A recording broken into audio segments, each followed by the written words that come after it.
On today's video, I'll be talking to Fabien, a French business owner who's helped thousands and thousands of expats move over to France. How can your company help people from all over the world move to France? And be used as a one-stop shop. Well, my goal is not to sell them the most expensive option because they'll need insurance no matter what. So what's your success rate? Our insurance 100%, although we have also a clause that's a 100% money back guarantee. Affiliate link to Fab French where you can get your 15% discount. But before any of that, roll intro.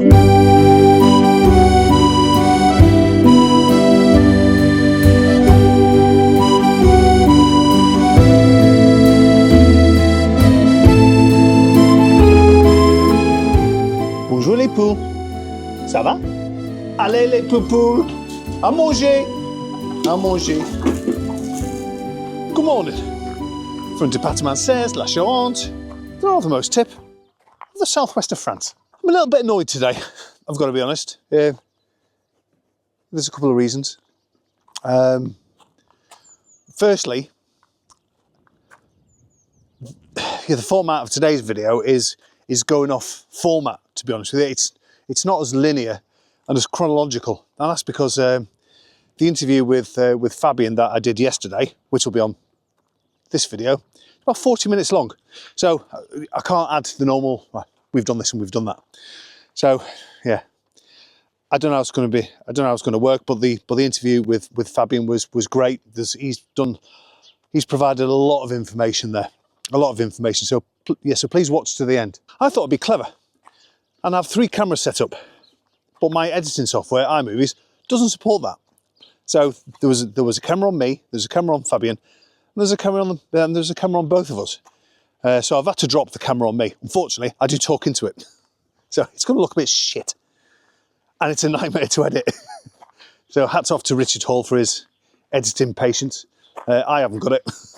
But anyway, so here's the interview with Fabien. So, as promised, we've got Fabien from Fab French, who Lisa and I used way back in 2023 for our move over to France, and I've managed to get an interview with him. So everyone say hello to Fabien. Hello guys, nice to meet you. A nice camera work as well. I didn't even have to tell you which camera to go yes, into. I think it's this one, yes. Perfect. I was going to make an awkward edit. But so I've got some questions for you. Sure. Let's just dive straight into them. So should I look at you or the camera then? You can look at me. It's absolutely fine. Okay. Right. So there is right. Okay. Fabien, you're French. Where were you born and raised? Oh, well, I split my time between Bordeaux and much deeper south, close to the Spanish border, a little town called Osegor, but let's say close to Biarritz. Okay. There's an airport there, so people know about Biarritz. And what's your favourite part of France? Oh, well, I just answered this one, didn't I? No, kidding. No, but obviously, yes. Well, I have family all across France, so I really love Brittany. I like Burgundy. I like to indulge in Paris once in a while when I want things to get busy, but occasionally, and my sister is there. So, and I've lived in Nice as well. So, no, I really like France, most places in France. Charente, where you live, is one part where my grandfather was from, and I love Charente. I'm in love with that part of France. So, well, the southwest has my heart, though. Yeah. So, what I did find interesting, Fabien, is that there are a few parallels between yours and my life in the fact that you've got a military background. You've also got a policing background as well. Oh yes, well, military. I've worked for just a year, but in submarines in the southeast of France. Actually, that's what I was doing there. Nuclear submarines. So yeah, hopefully I didn't stay close to those things long enough to be contaminated. There's a story apparently for those who worked on nuclear submarines that apparently they tend to have more girls. And I have 2 girls, so I don't know if the saying is any true, but yes. And then yes, I did 4 years then in police, but I don't know the English. I mean, we've talked about this. Yeah. This may not have an English equivalent, but it was like local police where the boss was the mayor for me. Okay, yeah. But I was still the police, not the army, so called police municipal, which I did in Cap-Breton, which is the town right across Osegor, a very small towns, but by the coastline of France, southwest. So yes, very similar, although you were an inspector, so much higher grade than mine. But like your grandfather, who was a detective. Yeah, like my grandfather was a detective, yes. It's interesting stuff. So, your English is amazing. Where did you learn it? Well, I've been a year in the UK as well, where I tried to start a startup, which failed miserably, if I'm being honest. But at least it got me improve my English, and I had a British business partner at the time who was spot on. I mean, usually the Brits, I mean, you're so nice that you don't want to correct me. But I mean, he didn't hesitate, so that was great. Gave me very good advice, like, you use way too many words, your sentences are too long, English, simple, he kept on saying me that. It helped me a lot. It was like, well, it's a tree, it grows lemon, that's a lemon tree. Don't look further. That sounds like good advice. So, Fab French is an insurance broker. Now, I'm trying my best not to sound like a detective interviewing somebody. So, Richard, who's got a fantastic interviewing style, I'm a long way off getting anywhere near you. So, this does sound like a suspect interview. So, I apologise. It's what I do.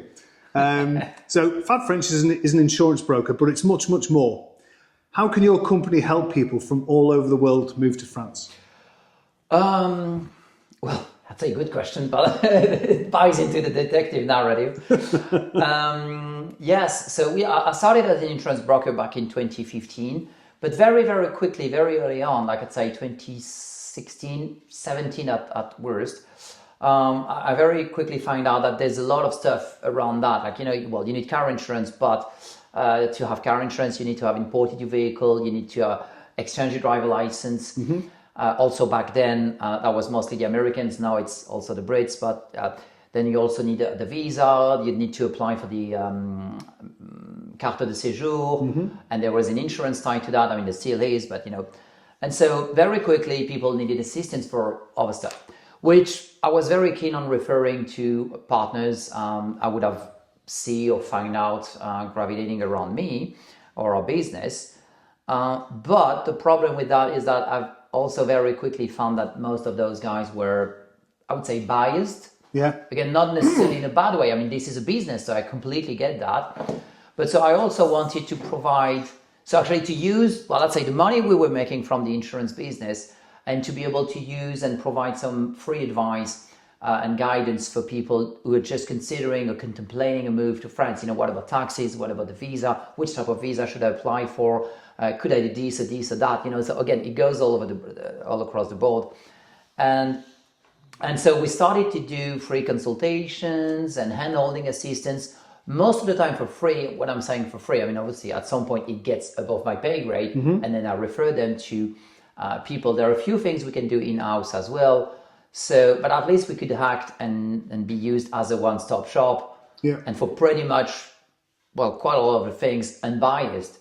Because again, we don't have a direct incentive into saying you need this visa or that visa, or you spouse of an EU citizen, you can get a residency permit straight away. I don't care if they actually do get a visa, because I don't have to sell them a visa. That's what I'm saying. Yeah. Right?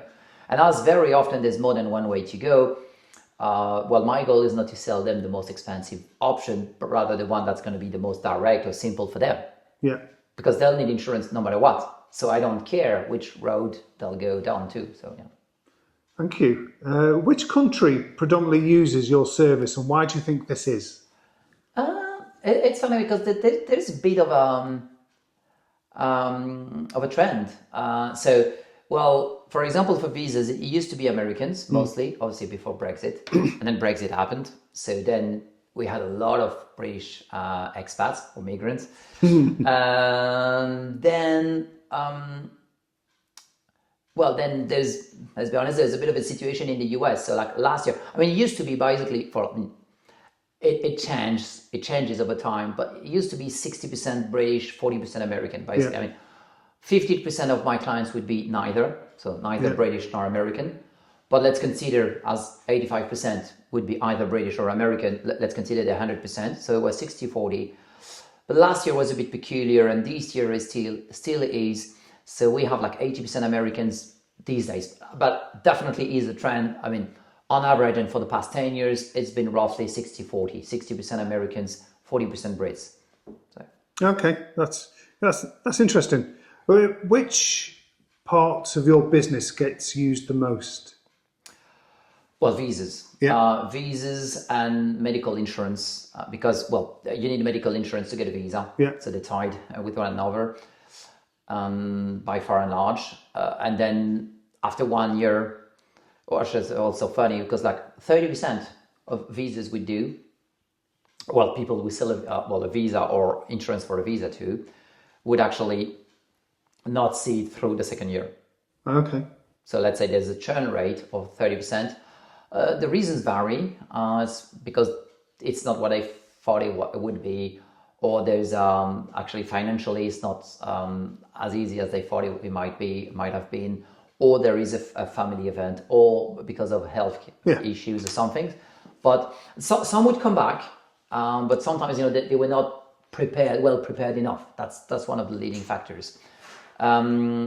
But then it leads into top-up health insurance because then you need that afterwards, and then obviously car insurance because everyone that has a car needs to insure that. Yeah. Those are the leading. Because then properties, it's different because some have bought properties to the property owners, but some would be renting. For example, Americans, they usually rent for quite a few years. Okay. So the Brits would actually most of the time try to buy as quickly as possible, or sometimes they even have bought the property before. But Americans, they're usually renting. So for that, it's a bit of a mix. But so what's your success rate in terms of so you advertise your health insurance as visa compliant. So what is your success rate in relation to that?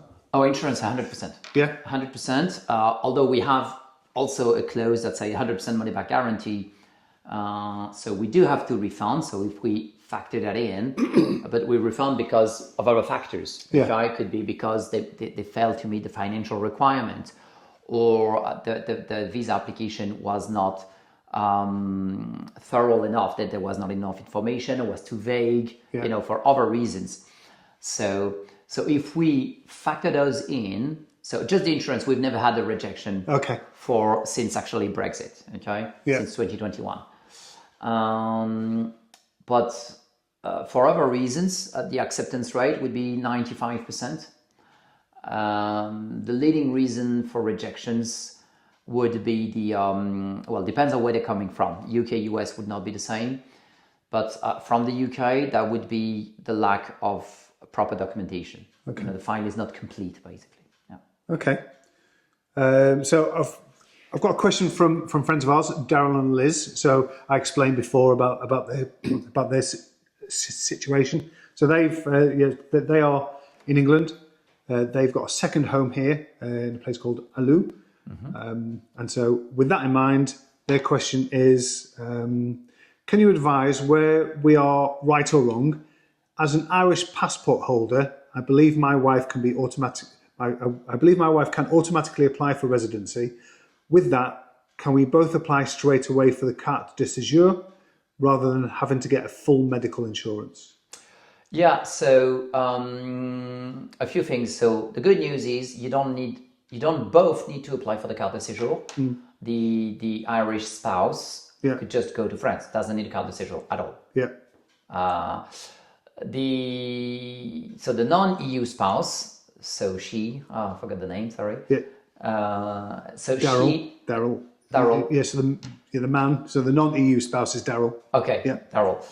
And so the non-EU spouse can move to France without a visa, same, as expected, but will need to apply for a residence permit within a set time frame, which is 90 days. So it's important to have started the application process through the prefecture within 90 days. Yeah. And so day one of getting here, ideally, if you can, yes. But I mean, worst case scenario, after 89 days, it should have started. Okay. Right. If you didn't get it within 90 days, it's okay, as long as you have a receipt, proof that you've started the process. So again, carte de séjour application. They both, well, at least the non-EU spouse will need private medical insurance, that's for certain, because the requirements are the same. It's just you're skipping the visa and you fast track, because you'll get a multi-use permit as well, by the way. Yes. So you fast track into residency, but you still need medical insurance. And actually the rule of thumb for that is that everyone needs medical insurance unless they're part of an EU scheme. So if you're part of some sort, you have an active social security number, and for our American friends, social security in Europe is healthcare, because it's pensions basically for them. But you do need to have an active social security number in an EU country to be able to skip or avoid private medical insurance. Because if you have an active social security number, again in an EU country, then you can ask that country for what you used to have in the UK, for an EIC, European Health Insurance Card, which would act as private medical insurance.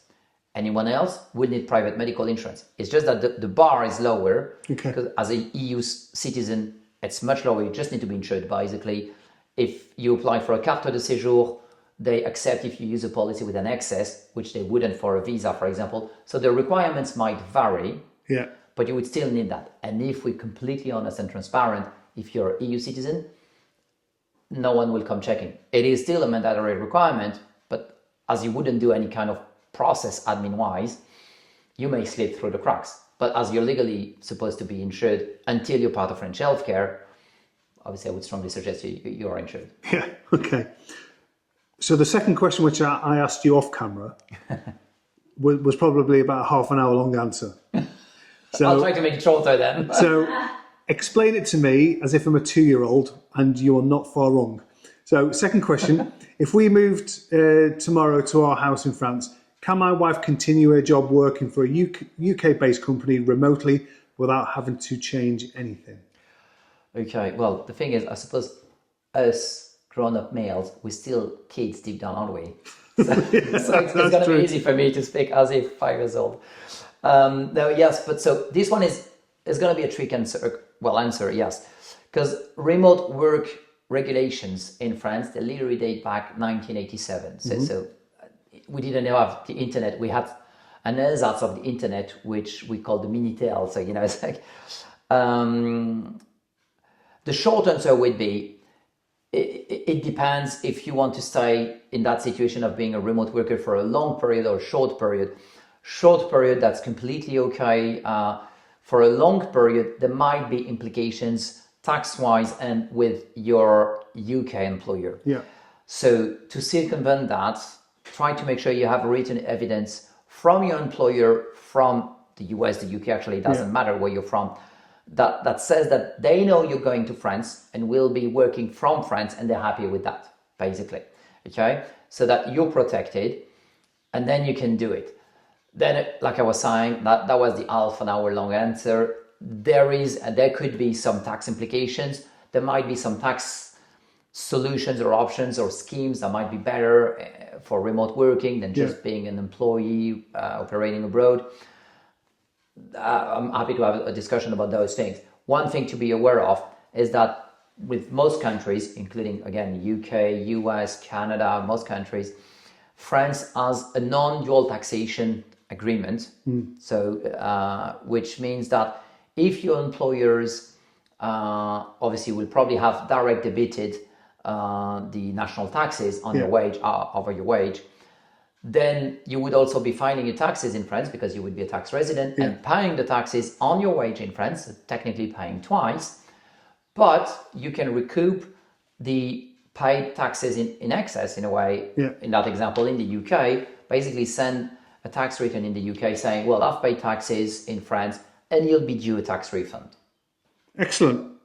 Third one, can you recommend how to get food health safety certificates that can be used in France with an English-speaking company so that I can start a food business in France? Yeah, well, that would have been easier if you stopped at, can you advise on how to get food in France? Well, okay, now, yes. So I personally, I do not have that knowledge, but one of my business partners has helped a few businesses So, well, I do not have the answer directly, but yes, I do know of people so that they can get in touch and I'll be happy to hook them up. Yeah. That's fantastic. Thank you. Questions from Pete. Hi, Pete. So, what inspired you to start Fab French Insurance, and what sets you apart from other insurance providers for expats in France? That sounds like an interview question. Oh, it sounds like an interview question. I wanted to work with businesses, French businesses. And then one of those leads was a small business 40 minutes from where I live. And I could hear obviously that she was struggling with French. So I was like, well, we can speak English if you'd like. And then we switched to English. And so she explained, our requirements and stuff. So, well, obviously I sold her a policy, business as usual for me. But a few months later, she was apparently super pleased. She had made a few claims and, it was a mutual. She was super pleased and was like, would you like us to promote your services? Because, well, you speak English and we have a blog for expats that is quite busy. And, I was like, oh, yeah, sure. It's like everyone is super big. I was like, but if you want to promote me, I'm happy. Yes, it sounds great. And turns out she actually was running the busiest English-speaking blog or like forum in France. It's called survivefrance.com, still live, still super busy.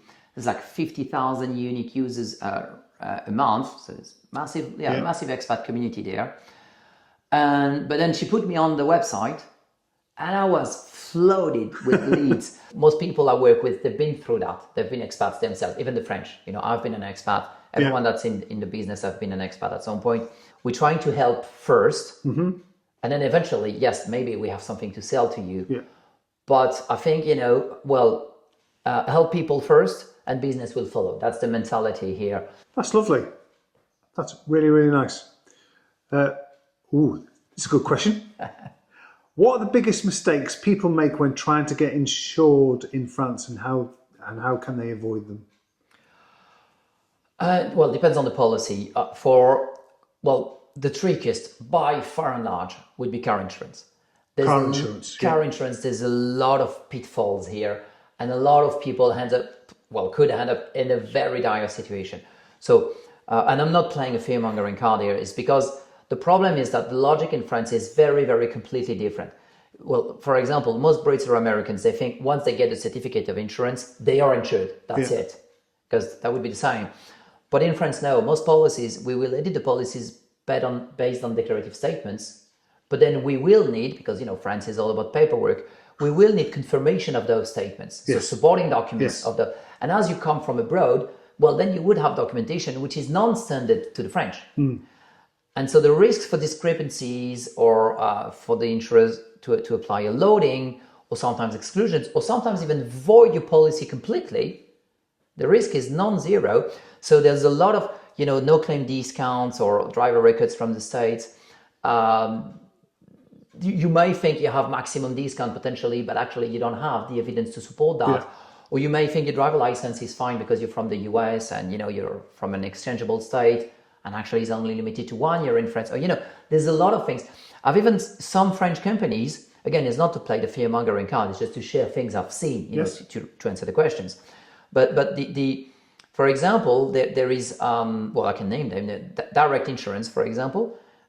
They used to be very popular with the Brits, but then some guy had a massive claim and filed it and found out that they exclude, it's a blanket exclusion, if you have a right-hand drive vehicle.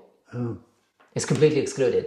But we only work with expats. So it's important to check, especially in terms of your car insurance, that you are fully insured. Oh yes, car insurance is by far, yes. Okay, thank you. French bureaucracy. We all love that, don't we? Has a bit of a reputation. If you could describe dealing with French admin in just 3 words, what would they be? Patience, that's for sure. Accuracy, it needs to be exactly what they require. And resilience. Very, very good. With more Americans moving to France, have you seen an increase in demand for expat-friendly mortgages and insurance? What unique challenges do non-EU buyers face when securing financing? Very good, actually, spot on, because up until a year and a half ago, I would have been saying it's impossible to get a mortgage in France as a non-resident. Yeah. But now I found some brokers who are specialized with expats. So we do have people we work with, very good, who can help. So people who've just moved, or people moving, or people who plan to move or just want to buy a second home. So all those guys would be considered non-resident. And I actually found out that there's a couple mortgage brokers in France specialized, dedicated to non-resident in France. So let's say expats. Yeah. French cuisine. Ah, enfin, at least. Is amongst the finest in the world. Andouillette, what's that about? And have you tried it? Oh, yeah, of course, yes. I mean, I am a huge, deep lover of French cuisine. Yeah. I would have tried anything, even things that I find disgusting. But like, well, I need to give it a try. It's French, so like the how do you call it, the frog legs or something? Not a huge fan. The frog legs? Grenouille? Grenouille. Yeah. Oh yeah, this one is hard to pronounce. Yes, the cuisse de grenouille. Yes. But did you like the taste of andouillette? That's not my favorite. That's very delicately put. Yeah. Okay, what is the one French dish that everybody should definitely try? Let me think about this. Well, there's one I love, but I mean, if you're a veggie, that won't work. It's le bœuf bourguignon. Okay, yeah, we like that, don't we? Oh yeah. Well, this one I love. It's because it requires days of cooking and stuff. You know, it's like a slow cooked. Is it wrong to say that we eat it out of a tin? Well, you can if you like. It's very uncouth, isn't it? Could be le cassoulet as well, like this. I don't like that one. Yeah, well, I do. Well, you're British. You're supposed to like beans. That's true. What's the best bit of advice you can offer an immigrant who wants to integrate and embrace the French culture? Well, as long as you're not being rude and like literally you're just trying to make an effort to be nice to your neighbors, Yeah. As long, obviously, as you're not causing troubles, first, I mean, that sounds obvious, but I mean, you should be fine. I'm saying this because it might be tempting at first, sometimes when some things are frustrating, like dealing with French bureaucracy, to comply and say, oh, that wouldn't be the case in the UK or the US. That's the kind of thing that the French won't like. The first thing that might answer to you is, yes, but you're not in the UK or you're not in the US. Okay, so that they may not like. So the advice, and you can complain. I mean, the French love that. Actually, if anything, you can complain to your face. If you complain to their face, they'll love it. Because then they can complain too and they'll love it. But just make sure you don't complain about things being different compared to your country you come from. It's like, oh, if you complain about bureaucracy itself, that's fine. Yes. Okay, but if you put French bureaucracy in contrast to others, they'll tell you, oh, no, but you're in France. Okay, Yeah. so it's a bit subtle. Right, so this is the last question, and it's a test of pronunciation. Oh, no. So give me, and then I will reciprocate to test your Englishness. Ooh. Give me the most difficult French word to pronounce. I don't know if it's more difficult, but I actually just said it. Grenouille. Grenouille? It's difficult. Grenouille. Grenouille? Écureuil? Écureuil is good. Oh, spot on. Yes. this one's good. Citrouille? Citrouille? Yeah. No, you got the ouille. Yeah. Agrafus? Agrafeuse. Yes, that's Yeah, we've just been speaking about that earlier. What is the French word for les vêtements? Okay, what is the English word? A closing. Say it again slowly. That's it. Don't tell me that the name of the guy that puts you to sleep. It's unpronounceable to me. Who's that? Anesthetist. Yeah. A narcissist? No, not a narcissist. The anesthetist. That's anaesthetist. Yes, something like that. Yes. Go and say it. Anesthetist. That's close enough. It's torture to me. I mean, for me, actually, the hardest is to pronounce the H. Oh yeah, because when you say up. Yes, we hop on the Hotel. train. Yes, hotel. Yeah. Oh. No, we don't pronounce. Yes, we straight to the O. Yes, we get to. For once, we get to the point. So, Fabien, thank you so much for taking the 4-hour drive. Yeah, no. From the proper south of France. I mean, you can see it's gorgeous outside, so it was a great drive. No, it is nice, yeah. And if anybody wants to contact Fab French and Fabien, I will put a link in the description. So it's my email address, but it doesn't come to me, but it's like Robert Fab French, so there is a link that this channel has referred you to their company, and also a link to the website. You won't be able to click straight on it from the description. You will have to copy and paste it into a browser. And I believe there is some sort of discount, is there? Yeah, and well, first and foremost, the most important is this way we can know it's from you and we can buy you bottles of wine because it's important to fuel the local economy. It is. That's it. And yes, for medical insurance, yes, for medical insurance, because that's our own product, we give a 15% discount. Yeah. There you go. Yeah. And on a policy, just make sure you remind us of that, because whomever is dealing that might not know it comes from you. When we know it comes from you, that's also a way to remind us that it came from you. Yeah. So definitely use that link in the description. 15% it does sound a lot, and it does sound a lot when we paid €4,000 for our year our first year. So 15% of 4,000. I'm not very good at maths, but it's a lot. Yeah, and again, considering it's already the cheapest we have. It's the cheapest policy. Again, for visa compliance. Yes. So we had this extra discount on top. So yeah. So really appreciate your time and your effort, Fabien. Thank you so much. And your English is fantastic. Can it be fabulous? I'm a bit cheeky. So. Your English is fabulous. Oh yes. Oh, yeah. Thank you so much. Thank you, Rob. So I'll say it again. In the description will be the affiliate link to Fab French, where you can get your 15% discount on the Visa health insurance. It's good afternoon. What? That? No, you can't see that. Not until Friday. Just want to give a big shout out to Sophia, our dentist from C-Ray. Yeah, she's very absolutely lovely. Yeah. The practice is absolutely amazing. If you're short of a dentist and you're in the Chiron, they are taking on new clients, brand new building, all kitted out, and it's I can't recommend them enough. So Sophia, if you're watching, because you did say you was going to subscribe, hi, and I'll see you in a year. So, yeah, but you wanted to say something, didn't you? Really good with the children as well, isn't she? Fantastic, absolutely fantastic. Yeah, although she doesn't do major work on children's teeth, she can do the check-up and clean, and then refer you on. She can do a fill-in, but not. But then refer you on to the next people that you need to go and see. But I just want to say a massive thank you to everyone who has subscribed to my blog. Substack. Across the screen now. Yeah, so we're doing really well. I'm nearly up to 100 subscribers. Well, I say nearly. Is it 60? 71. Okay. So I've got a few. Holiday?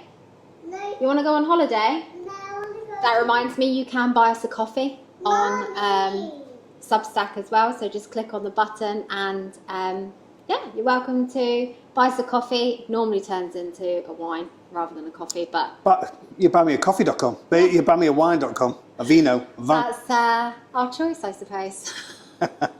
So, no nighttime shot. So I've saved you all 21 seconds of your life.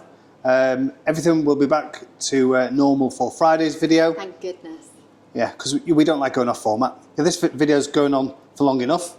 Angel, you're going to say laters? Say laters? Say laters. Say it. Laters. Laters. It's not laters. You're not American. Laters. Laters. On today's video, I'll be talking to Fabien. No. On today's video, I'll be talking to Fabien, a French business owner whose job it is to help people integrate into France. On today's video, I'll be talking to Fabien, a French business owner whose job is... Oh, hell. On today's video... On today's video, I'll be talking to Fabien, a French business owner who's helped many expats move over to France. On today's video, I'll be talking to Fabien, a French business owner who's helped many On today's video, I'll be helping... On today's video, I'll be... On today's video, I'll be talking to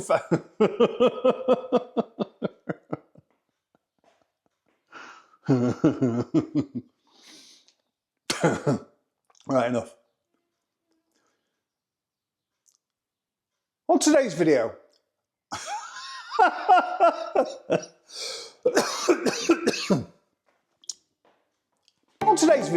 I'll be talking to Fabien, a French business owner who's helped thousands and thousands of expats move over to France. That'll do.